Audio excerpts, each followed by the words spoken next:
Bonsoir, bonjour, bien-aimés frères en Christ. Moi, c'est votre frère Gomer. Je suis un croyant de la mort et la résurrection de Jésus-Christ comme Fils de Dieu.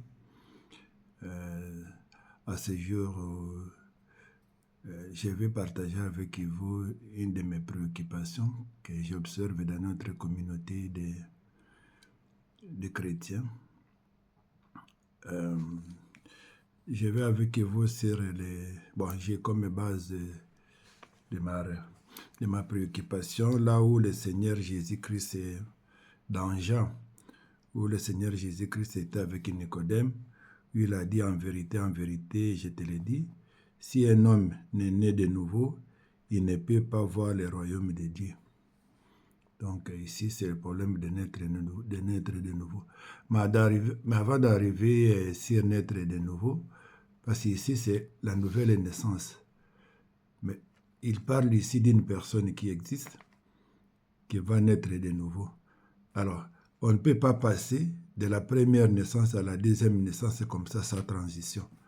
Donc, pour passer de la première naissance à la deuxième naissance, il faut d'abord mourir. C'est comme les grains de maïs, il faut les mettre en terre, il meurt, il va régénérer, il va produire d'autres graines. Vous comprenez? Bon, c'est ça ma compréhension de la question. Donc, vous devez d'abord mourir. Et quand vous mourrez, et comment une personne, comme Nicodème, la question que Nicodème m'a posée, moi je vais encore retourner dans le ventre de ma mère pour renaître de nouveau. C'est parce que Nicodème n'a pas compris le processus de la mort. Il fallait que lui, il meure, donc que chaque personne, nous devons mourir. Et comment mourir en Christ? Donc la mort que nous devons mourir en Christ n'est pas que nous devons passer par la terre, donc pourrir et régénérer. Non. La mort qu'il a ici pour naître de nouveau, c'est des choses de ce monde. Je vous donne un exemple de ma compréhension de mourir de nouveau. Vous allez trouver une femme qui court avec l'ami de son mari, l'intime de son mari. Alors, l'homme ne sait pas que mon ami, que je considère comme mon confident, est aussi l'amant de ma femme. Alors, vous allez voir qu'au jour de la mort du mari, qu'est-ce qu'il y a? Bon, comme les deux amants ont réalisé que la personne est morte, ils n'ont plus maintenant peur d'afficher leur relation publiquement. Vous allez voir, vous allez trouver que lors du décès, là-bas, l'homme va exposer, la femme et l'homme vont exposer leurs relations en plein air. Vous voyez? Et malgré que la dépouille est encore là, la dépouille ne peut pas se réveiller pour dire à son ami, oh mon ami, moi je t'ai considéré comme le meilleur ami alors que toi tu courais avec mon épouse. Regarde ce que toi tu m'as fait. La dépouille ne peut pas se réveiller pour dire à l'ami toute sa déception, exprimer à l'ami toute sa déception. C'est ça mourir en Christ.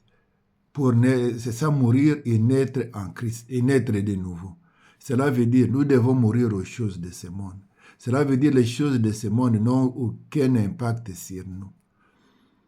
Alors, la colère n'a plus aucun impact, aucun problème, des soucis des choses de ce monde n'ont aucune influence sur vous. Et c'est ainsi qu'on peut naître de nouveau. C'était à partir de ce moment, et quand on est de nouveau, quand un enfant arrive, quand un enfant naît, quand vous arrivez à la maternité, quand l'enfant sort du ventre de la maman, qu'est-ce qu'on fait? On va aller les laver. On doit chercher un bassin d'eau où on doit l'immerger. Il doit tout entrer, tout son corps doit entrer dans l'eau pour le permettre de laver, de nettoyer comme il faut. Parce que si vous venez avec un verre d'eau, pour mettre à la tête, on ne pourra pas laver l'enfant. Donc il faut un bassin, il faut beaucoup d'eau qui va permettre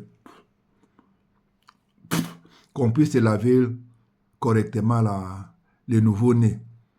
Vous voyez? Ça correspond au baptême. Donc, quand vous allez, c'est ainsi que quand on va vous baptiser, hein, quand vous êtes né, vous êtes déjà mort en Christ, et c'est à partir de ce moment, quand vous naissez en Christ, cela veut dire que vous êtes mort aux choses de ce monde, aux soucis des choses de ce monde, à la richesse de ce monde, vous voyez, aux problèmes de ce monde. C'est ainsi que vous pouvez naître de nouveau, vous pouvez naître en Christ, et c'est ainsi que vous pouvez recevoir le baptême. Mais à partir du moment où vous êtes encore colérique, et vous êtes encore allergique aux critiques de ce monde,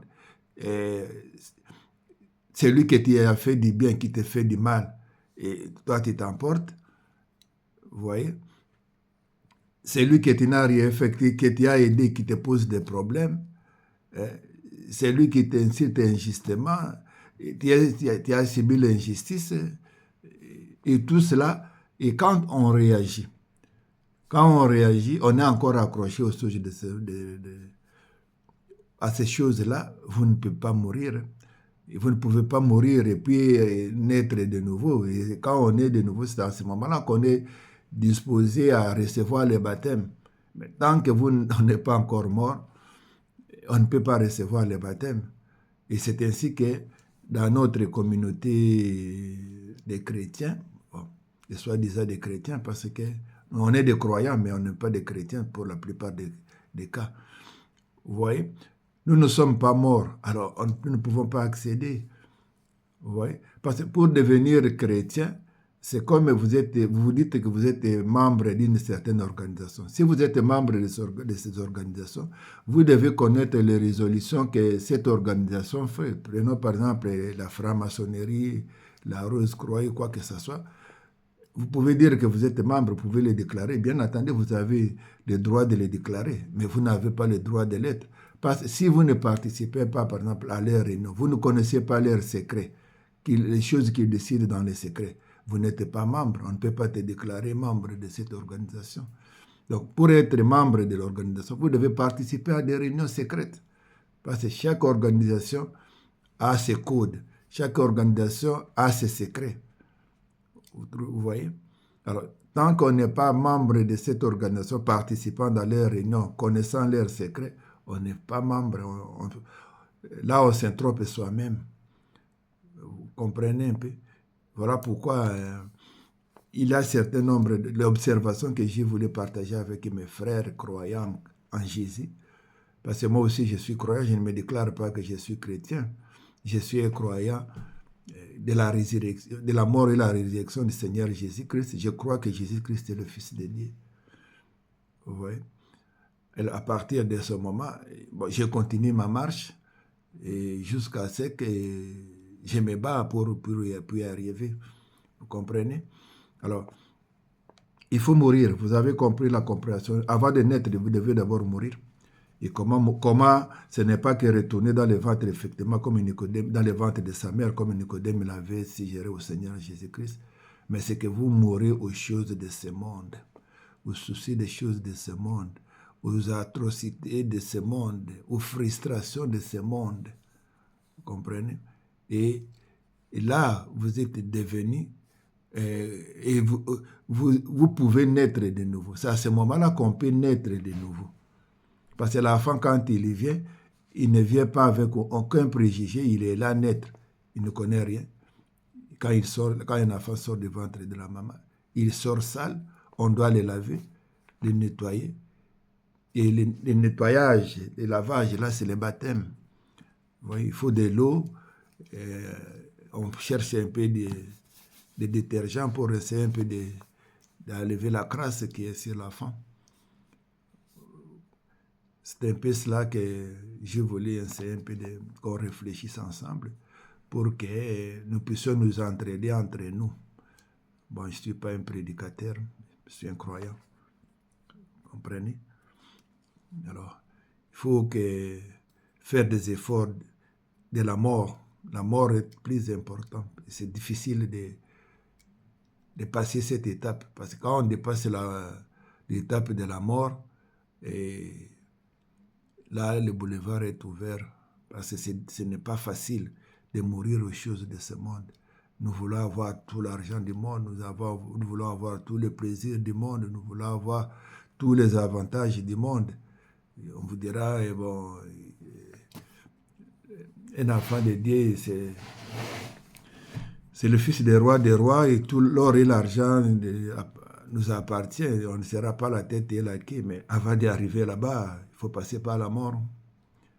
La mort est très importante. C'est une étape difficile. Voilà ce que j'ai voulu partager avec vous. Et que chacun comprenne la nécessité de la mort et combien la mort est plus importante que le reste des choses. Et mourir aux choses de ce monde, ce n'est pas donné à n'importe qui. C'est très difficile, c'est très difficile. Voilà pourquoi il faut beaucoup prier pour demander que Dieu nous assiste. Que Dieu nous assiste et que c'est un peu compliqué. Je pense que c'est ce que j'ai voulu partager avec toi, mon frère, ma sœur. Est-ce que sommes-nous morts à nous-mêmes? Est-ce que sommes-nous arrivés à une situation comme ça où je peux trouver mon mari avec mon ami, où je peux trouver ma femme avec un ami, et j'ai fait comme si rien n'était, comme si je n'ai pas vu. Vous voyez un peu? C'est ainsi que le véritable problème, ça va vous venir de la famille, là où ça va te faire très mal. Ce n'est pas que vous qui avez cherché, mais c'est parce que vous avez fait la déclaration de devenir chrétien. Voilà pourquoi vous avez ça. Parce que vous devez mourir. Ne refusez pas de mourir. Quand ces choses vont arriver, soyez dans la joie, soyez dans l'allégresse, que voilà, mon épreuve est là et je dois le réussir. C'est comme un élève qui va à l'examen, il est là, il est devant les examens. L'examen, c'est difficile, mais il doit tout faire pour le réussir. Et voilà pourquoi il se met à étudier avant. Il étudie très bien pour affronter les examens. Voilà pourquoi nous devons nous préparer pour affronter ces choses, parce que nous devons passer par là. Il ne faut pas refuser. Voilà pourquoi le Seigneur Jésus-Christ n'a pas refusé la coupe. Il a dit, Père, que ta volonté soit faite, parce que nous devons passer par là. C'est inévitable. Des déceptions de la vie, des amis, des confidents, des parents, des gens beaucoup plus proches de nous à qui nous pensons que l'aide peut nous venir d'eux. Alors, au lieu de l'aide, c'est des problèmes qui nous arrivent. Ça, c'est pour nous aider à mourir. Que le Seigneur vous bénisse et à la prochaine.